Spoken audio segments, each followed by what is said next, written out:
Salam Pamsa Gacha. Halo sobat Pamsa Gacha. Kembali lagi bersama saya Revlin yang akan menemani kalian dalam podcast Impas. Informasi menarik, penting, andalan sekolah. Baik, di sini saya bersama dengan Bapak Andrikus Darmanto MPD selaku Kepala Sekolah SMK Negeri 1 Kota Malang. Bapak, bagaimana kabarnya hari ini? Alhamdulillah, Allah kasih sehat. Mudah-mudahan kalian juga sehat. Amin. Baik. Sebelumnya saya ucapkan selamat atas penghargaan yaitu Satya Lancana Karya Satya yang telah diperoleh oleh Bapak Andrikus Darmanto. Baik, sebelumnya juga saya ucapkan terima kasih karena telah meluangkan waktunya untuk menghadiri podcast kali ini. Selalu. Baik Bapak. Baik, untuk yang pertama yaitu bagaimana sih awal mula Bapak menjadi seorang guru? Oke, izin sedikit kita feedback bercerita ya. Baik. Dikit aja. Boleh. Saya itu dibesarkan dari keluarga guru. Ibu saya guru, yang kemudian menjadi kepala sekolah. Saudara-saudara saya, kakak-kakak saya itu guru. Kemudian di awal saya itu dulu saya bilang feedback, tidak mempunyai cita-cita jadi guru. Tapi takdir yang menentukan, akhirnya saya jadi guru. Iya. Seperti itu. Baik, berarti dari dukungan orang tua sendiri Bapak punya inspirasi untuk menjadi seorang guru itu dari orang tua, begitu? Iya. Paling tidak ibu, kakak-kakak memberikan gambaran lah bagaimana seorang guru itu. Betul. Sehingga sekali. yang awalnya saya tidak ingin jadi guru, akhirnya juga jadi guru.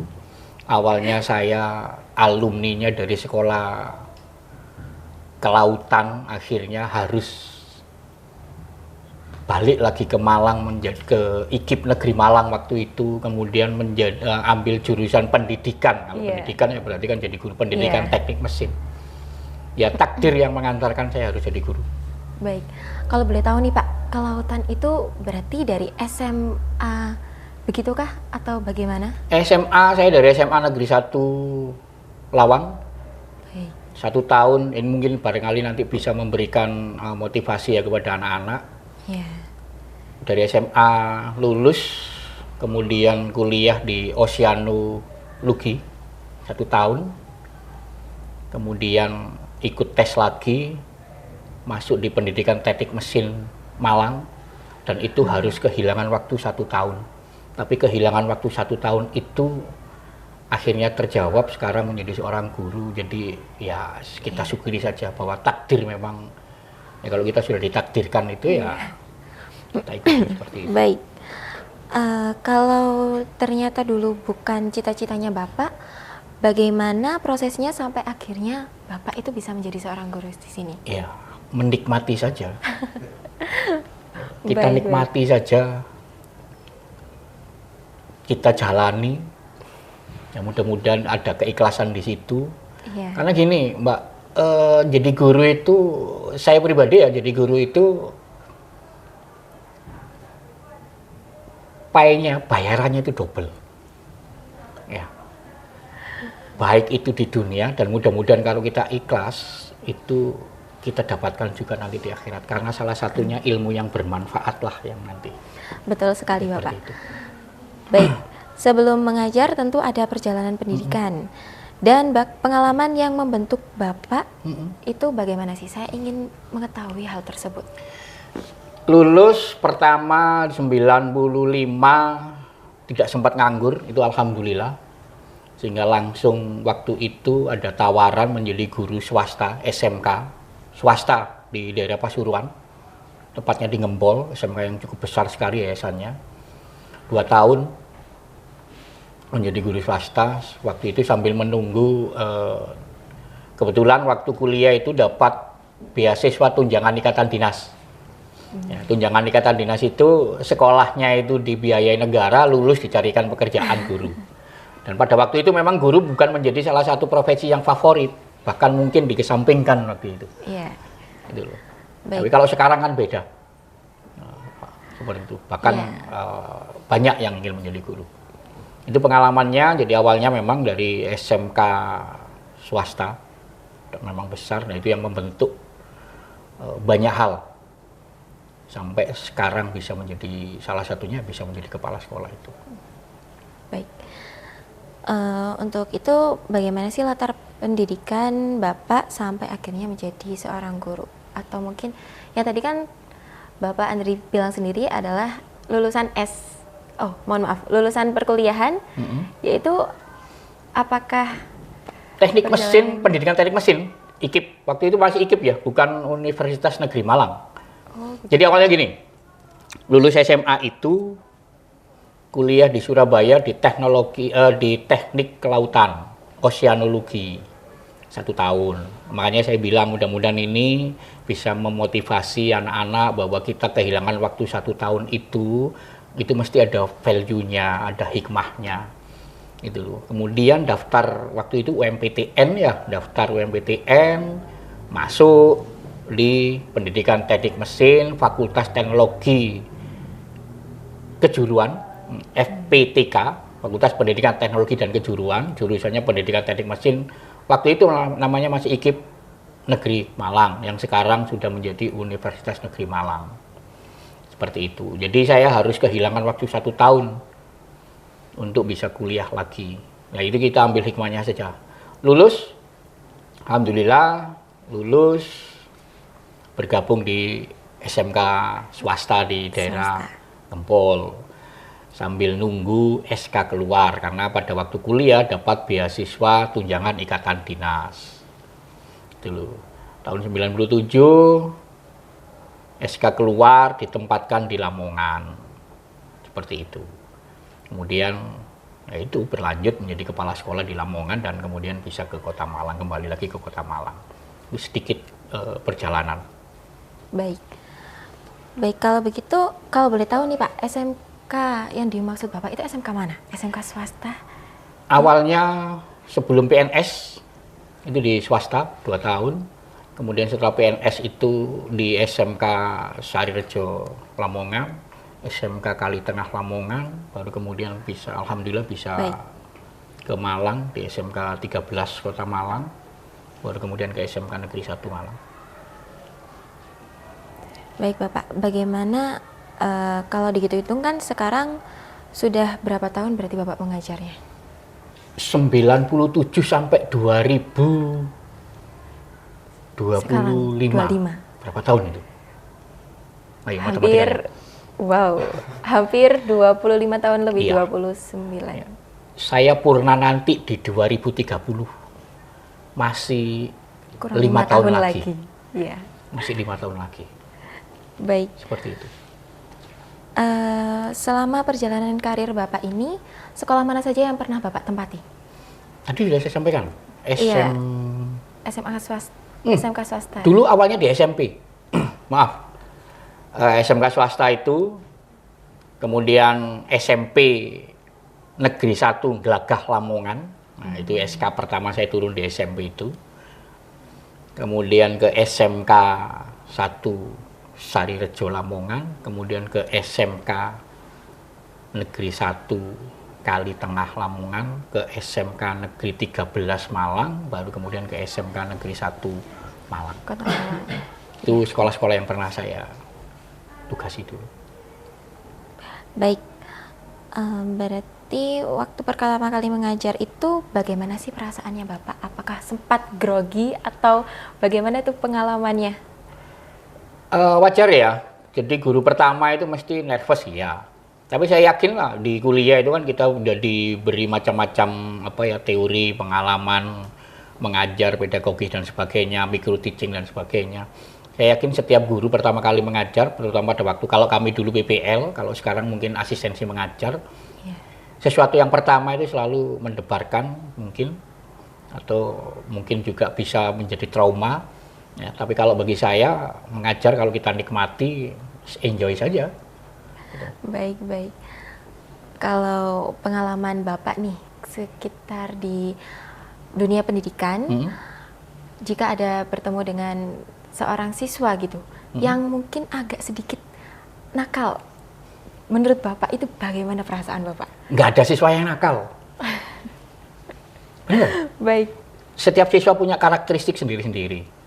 Kadang-kadang nakal mereka itu karena ingin diperhatikan. Kita kan nggak tahu. Pingin diperhatikan karena mungkin ya Baik. di rumah mungkin kurang mendapat perhatian sehingga ingin diperhatikan oleh gurunya. Maka kalau saya nggak ada siswa yang nakal. Semua siswa mempunyai karakteristik sendiri-sendiri, bagaimana guru itu bisa memahami, lah ini fungsinya di wali kelas nanti ada di seperti itu, memahami setiap karakteristik siswa. Karena setiap siswa mempunyai karakteristik yang berbeda-beda. Bagi saya nggak ada siswa yang nakal. Semua siswa mempunyai karakteristik yang berbeda-beda dan guru harus bisa, memahami setiap karakteristik dari siswa itu. Betul sekali Bapak. Baik, untuk selanjutnya ini boleh ceritakan pengalaman yang unik atau pengalaman yang lucu gitu Bapak selama pengalaman dari mengajar menjadi seorang. Ada salah satu siswa saya waktu di Lamongan dulu itu, mungkin kalau tadi mbaknya menyampaikan siswa nakal mungkin dalam tanda petik itu masuk di kategori seperti itu. Yeah. Sama artinya waktu itu ini ada sesuatu nih di siswa saya yang unik ya, yang saya katakan unik seperti itu, tapi saya yakin kalau ini kemudian ada talk, ada sentuhan-sentuhan, ada kemudian motivasi-motivasi dari kita sebagai wali kelas waktu itu, ini anak ini bisa jadi mentalnya kuat ya. Jadi siswa ini sering terlambat masuk kelas, kalau sudah masuk kelas itu langsung tidur. Itu sangat kelihatan sekali itu. Yeah. Tapi kita tidak tahu di balik itu. Ternyata siswa saya ini membantu orang tuanya di daerah Lamongan itu kan dekat dengan Mojokerto ya. Ada jalan ke Mojokerto itu. Itu ternyata siswa saya ini menjadi kernet ya. Kernet untuk truk pasir. Dan biasanya truk pasir itu ngambilnya di daerah Mojokerto, di aliran Sungai Berantas itu malam. Karena dia membantu orang tuanya. Itu. Sehingga datang ke sekolah itu selalu terlambat, sudah terlambat, ngantuk tidur. Kita kan nggak tahu backgroundnya siswanya. Nah, dari situ kita tahu bahwa oh ini memang dia harus bantu orang tua dan sebagainya. Tapi justru siswa ini alhamdulillah dapat titik nolnya dia menjadi kita motivasi, bahkan bisa menjadi waktu itu bisa menjadi duta sekolah untuk LKS, bahkan lolos LKS kabupaten, bahkan tembus sampai 5 besar ya memang tidak menjadi juara 1 pada waktu LKS di provinsi waktu itu. LKS 5 besar tingkat provinsi itu merupakan juara bagi saya. Dari sesuatu yang zero mungkin dalam kategori nakal, dia bisa berubah menjadi seorang kalau bagi saya champion pemenang. Biarpun masih di 5 besar provinsi itu sudah luar biasa. Jadi sekali lagi tidak ada siswa yang nakal, semua siswa punya karakteristik sendiri-sendiri. Bagaimana pendekatan Bapak Ibu guru, dan itu pengalaman yang luar biasa menurut saya. Dan memang benar nggak ada siswa yang nakal memang. Seperti itu. Baik. Jadi memang dia membantu orang tua dari... Iya, kita kan harus tahu itu. Iya. Kenapa sih anak ini terlambat? Kenapa siswa ini kalau di kelas itu ngantuk? Ternyata dia ngernet truk pasir itu. Dan alhamdulillah sekarang kalau nggak salah kabar yang terakhir dia menjadi perangkat desa. Sukses dia jadi perangkat desa. Kalau di Lamongan, kalau di sini kan kelurahan ya, kalau di sana kan masih desa. Jadi sekcam kalau nggak salah. Jadi orang dia sekarang. Baik Bapak. Ini adakah tidak yang siswa paling berkesan menurut Bapak sendiri? Dia memiliki prestasi, sikap yang baik atau pengalaman hal lain? Itu tadi. Dan sudah saya ceritakan tadi itu cukup berkesan sekali. Saya masih ingat namanya itu Riko. Baik. Pada waktu berkesannya gini, pada waktu dia ikut lomba LKS itu, kalau peserta-peserta lainnya mungkin dicampkan di hotel, ada di rumah, dia itu tidur di masjid loh. Karena pembimbingnya yang luar biasa. Dia itu tidur di masjid selama LKS di Surabaya. tapi dia menunjukkan prestasi yang luar biasa, menduduki peringkat 5 Provinsi Jawa Timur, dan itu prestasi pertama waktu itu di Kabupaten Lamongan, siswanya bisa sampai tembus 5 besar. Bagi saya dia sudah menjadi seorang juara, maka itu sangat berkesan bagi saya. Baik, luar biasa sekali sih Bapak itu, murid. Baik, pernahkah Bapak mengalami siswa yang mungkin tanda kutipnya bukan nakal, atau yang mungkin berprestasinya itu luar biasa? Apakah perasaan Bapak itu sangat bagaimana? Ya kalau ada siswa yang kemudian mempunyai prestasi, ya kita syukuri. Alhamdulillah bahwa mereka sudah berproses sampai pada step juara atau prestasi. Apapun prestasi itu, ya selalu kita syukuri lah. Ada banyak hikmah. Siswa-siswa yang berprestasi selalu akan berproses kok. Tidak ada yang instan kemudian tiba-tiba menjadi berprestasi, itu tidak. Betul, ada perjuangan ada di situ, bahkan mungkin ada tangis di situ, ada semangat fighting spirit ada di situ. Semuanya ada proses, tidak ada juara yang kemudian didapatkan dengan instan. Semuanya ada prosesnya. Kalah pun kalau dia berproses itu sebenarnya jadi juara sih. Minimal juara untuk dirinya sendiri. Betul Bapak. Iya baik. Untuk hal terberat apa yang mungkin Bapak alami selama masa pengajaran mulai dari 1900 sekian 97. Iya, 1997 hingga 2025 ini. Kalau kemudian guru tidak lagi dipercaya sama siswanya, wah itu berat sekali.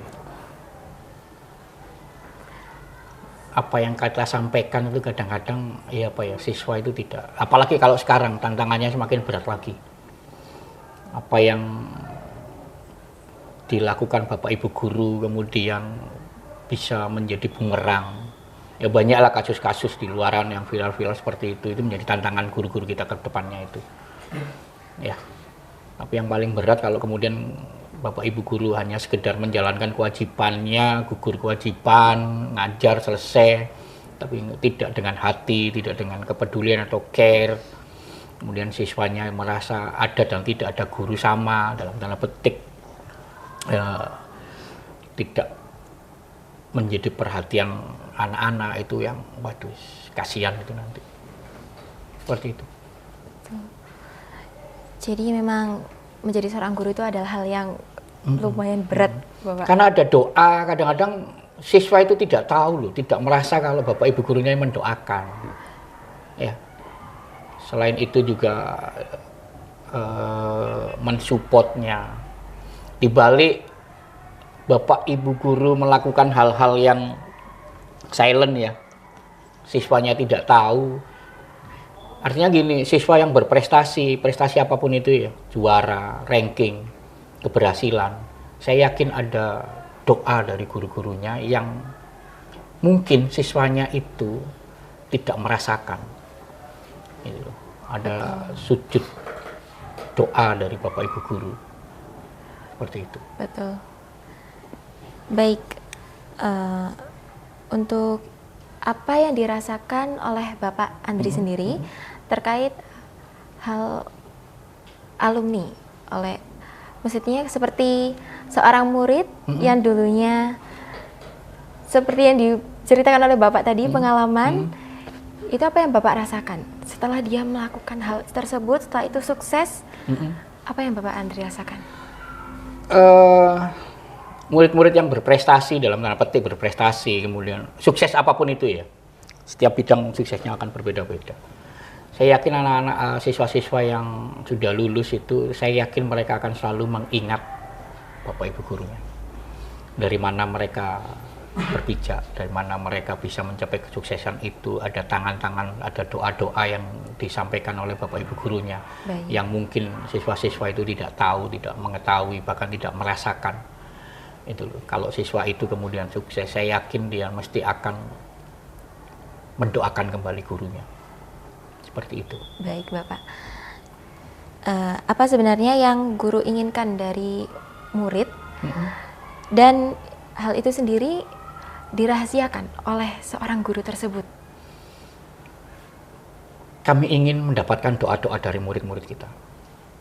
karena ilmu yang bermanfaat. Kan ada 3 hal ya yang nanti kita akan bawa terus itu ya.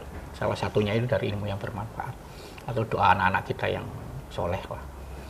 Ya. Kami ingin ya di balik kesuksesan mereka ada doa-doa untuk Bapak Ibu gurunya. Amin. Semoga selalu didoakan. Selalu Bapak kalau murid itu selalu didoakan. Ya. Baik. Apa hal yang belum bisa Bapak wujudkan untuk murid atau sekolah sampai hari ini? Apa ya? Disiplin. Disiplin itu kunci. Bahkan ada sekolah swasta yang di Kota Malang itu menjadikan tagline-nya itu adalah sukses by disiplin. Itu memang betul itu. Disiplin itu tidak hanya kita datang tepat waktu, tidak terlambat, tidak. Disiplin dalam berbagai banyak bidang itu perlu. Jadi, disiplin minimal disiplin pada dirinya sendiri lah. Kadang-kadang siswa-siswa kita bukan tidak disiplin, belum disiplin. Iya, belum. Maka Bapak Ibu guru harus bisa memberikan teladan contoh kepada murid-muridnya untuk bisa disiplin. Tentunya ya Bapak Ibu gurunya harus disiplin lebih dulu. Bagaimana kita bisa berbagi pengalaman sesuatu kepada siswa-siswi kita kalau kemudian Bapak Ibu gurunya belum juga disiplin. Betul sekali Bapak. Baik, untuk selanjutnya itu apakah ada pesan untuk teman-teman guru dari Bapak Andri sendiri? Bapak Ibu guru, kami mengharapkan ada keikhlasannya di situ dalam mengajar. Mengajar bukan lagi sebuah profesi ya kalau sekarang itu. Ada banyak hal, ada menanamkan value, menanamkan karakter kepada anak-anak, tentunya karakter baik. Jadi tidak hanya sekedar transfer teknologi atau transfer pengetahuan, tapi ada transfer attitude, ya, sikap tingkah laku yang baik atau karakter ya kalau sekarang itu. Karena anak-anak sekarang itu memang butuh contoh, dan contoh yang paling dekat itu ya dari keluarga, dari lingkungan. Kalau sekarang di sekolah ya dari lingkungan sekolah, ya dari Bapak Ibu gurunya. Maka kami berharap Bapak Ibu guru juga bisa memberikan teladan lah, memberikan contoh yang baik, karena itu nanti yang mudah-mudahan akan selalu diingat oleh murid-muridnya. Seperti itu. Baik, semoga bisa bermanfaat bagi guru-guru yang melihat saat ini. Baik, Bapak bisa diceritakan perasaan Bapak saat menerima penghargaan Satya Lancana Karya Satya ini? Ini yang kedua yang diterima. Jadi untuk yang ke-20 tahun. Biarpun masa kerjanya lebih dari itu. Tapi apapun itu saya bersyukur. Sekali lagi kita alhamdulillah, kita syukuri, kita diapresiasi dapat sebuah penghargaan, dan tentunya ini akan menjadi motivasi pribadi saya untuk bisa menjadi lebih baik lagi, lebih berintegritas, ya. Kemudian lebih profesional lagi, dan mudah-mudahan bisa lah. Seperti itu. Yang jelas kita syukuri, alhamdulillah kita syukuri. Ya, kita jadikan evaluasi untuk menjadi lebih baik. Seperti itu. Baik. Sebelumnya ini Bapak, selain penghargaan Karya Satya Lancana Satya ini, apakah ada penghargaan lain dari Bapak Andri sendiri? Ada ya. Seperti apa itu? Next time saja, untuk episode selanjutnya kita simpan dulu ya. Baik, kita simpan dulu. Baik, kalau gitu bagi banyak orang ini seperti penghargaan masa kerja. Tapi bagi Bapak sendiri, apa yang paling dalam dari Lancana Satya Karya Satya ini? Pengakuan integritas, profesionalisme kita sebagai seorang aparatur sipil negara. Itu sih. Bahwa kita diapresiasi oleh negara dengan penghargaan Satya Lancana itu. Ya sekali lagi kita alhamdulillah, kita syukuri bahwa kita diapresiasi. Baik. Dan itu sekali lagi menjadi motivasi untuk menjadi lebih baik lagi. Seperti itu. Baik, apakah sekedar tentang bertahan saja atau ada makna lain seperti konsistensi atau integritas? Iya, nggak bisa. Ya harus menjadi lebih baik sih. Kita kan harus berproses ya. Betul. Jadi kalau di keyakinan kami, keyakinan saya lah, Itu kalau kita sama dengan saat ini kan rugi. Ya. Maka kita harus menjadi lebih baik lagi supaya kita menjadi umat yang beruntung. Betul, Seperti Bapak. itu. Baik, nilai apa yang paling Bapak pegang teguh selama menjalani tugas sehingga bisa meraih penghargaan ini? Integritas dan disiplin. Baik, kenapa itu Pak? Bisa ceritakan? Ada konsistensi di situ ya. Karena kan setiap dalam jangka waktu yang panjang itu kan banyak hal ya, ada naik turun dan sebagainya. Ya, ada konsistensi. Ya, yang paling menguji ya di integritas dan disiplin itu. Disiplin dalam segala hal. Seperti itu, tidak hanya waktu. Sekali lagi tadi saya sampaikan, disiplin tidak hanya masalah waktu, tepat waktu, kita tidak terlambat. Dalam banyak hal kita harus disiplin. Baik, Dan baik. berintegritas. Seperti itu. Baik, Bapak. Selama ini apa atau siapakah yang menjadi sumber motivasi dan dukungan terbesar bagi Bapak Andri sendiri? Keluarga. Jelas itu. Keluarga. Baik. Istri, anak-anak, dan keluarga besar. Itu yang menjadi motivasi. Baik, Bapak. Apakah bisa diceritakan kenapa motivasi tersebut bisa dari keluarganya atau mungkin ada hal lain seperti kerja dari Mudah-mudahan ini juga menginspirasi anak-anak ya, anak-anak saya. Termasuk anak-anak saya itu ya anak-anak di SMK 1, Iya. bukan anak-anak saya juga. Jadi ada prestasi kemudian kita diberikan penghargaan. Ya mudah-mudahan ini juga menginspirasi anak-anak saya yang ada di rumah, anak-anak saya yang ada di sekolah. Oh ternyata kita itu bisa berprestasi dengan integritas, dengan disiplin, selalu konsisten. Kemudian ada pihak-pihak yang kemudian memberikan penghargaan, mengakui dengan memberikan penghargaan, dan mudah-mudahan ini memotivasi anak-anak. Ya anak-anak saya, baik itu yang ada di sekolah maupun yang ada di rumah, bisa memberikan inspirasi. Baik, Bapak. Untuk selanjutnya ini adalah pertanyaan yang ringan dan mungkin bisa dijawab dengan secara cepat, tidak boleh berpikir lama. Nggak boleh delay. Iya, betul sekali. Pilih kopi atau teh, Bapak? Kopi. Kenapa itu? Kopi itu pahit, ya. Jujur pahit. Ya. Tapi ada nilai manisnya di situ kok. Iya. Karena ketambahan gula sih, Bapak. Nah, no. Kopi yang sehat itu no sugar no creamer. Itu kopi yang sehat. Jadi di balik pahitnya kopi itu mudah-mudahan ada manisnya kehidupan. Sangat berkesan sekali.